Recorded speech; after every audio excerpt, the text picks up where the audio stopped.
how does being a mom of six impact how you approach dating now?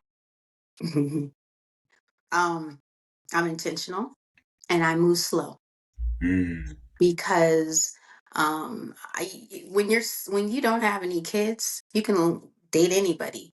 But mm, if you have children, you have to be intentional, like the type of people you bring around. Not that I bring my anybody around my kids until I know that this is someone I'm serious about. That's something too that I think people need to stop doing. Is That's just my personal opinion, but you can do whatever you want. But for me, I'm not gonna let someone know my kids' names around them or anything like that unless I know that this is going somewhere. mhm, mhm, Um, so that's where you have to be intentional on, like, okay, is this a serious thing? Is this a maybe a 2 month thing? Or mhm, mhm. Yeah, um and then moving slow, taking my time to make sure that I properly vet this person and have others around me do the same. And if we see anything that's like, oh, he ain't what he's supposed to be, bye. Because I have to be um careful about who I bring around my children and my family and friends. I just don't want anybody just there. So yeah, that's how I go about it as a mom. yeah. Because we talk about it, but I think it's not discussed enough. You know, Hmm. at least the details. Because it's like you said. I like what you said. Like, is this just a 2 month thing? Exactly. Because if you feeling this person after month or two, it's just like, okay, so can they meet them after month three? It's Mm. you just never know. You just never know. I try.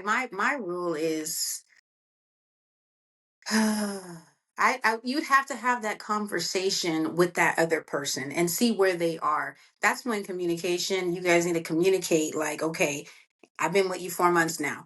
Um, where is this going? Because my kids are seeing me leave here every Friday to Yeah, Saturday, and they're yeah, okay. You're out with your Mister now. mhm, When are we ever going to meet Mister? Okay, so it's important that you have open communication. It is, are we just dating, or are you trying to take this to marriage?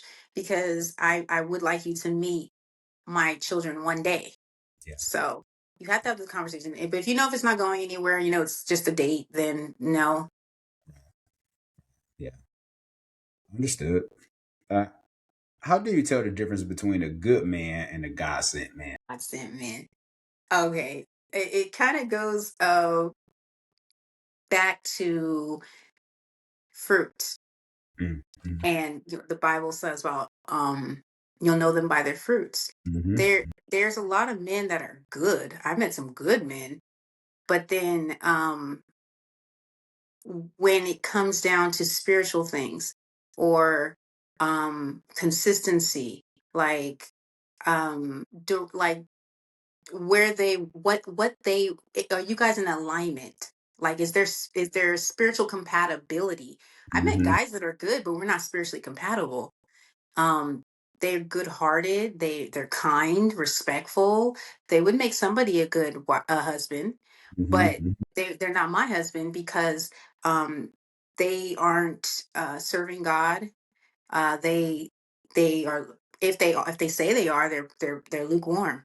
mhm, um and so I think a man who is making God their Lord, like you said, their mhm. Lord, Yeah. when he's making God their Lord and he's not compromising no matter what, and he's honoring God in everything in all areas of his life, that's how I can tell if he's God sent. But it's all about observing and watching to see if, is this man saying, is what he's saying matching up with his actions?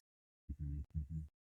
Yeah. And what does his relationship with God really look like? Like really asking those questions, observing, is really important. That's how I can tell a guy that may be sent by God for me.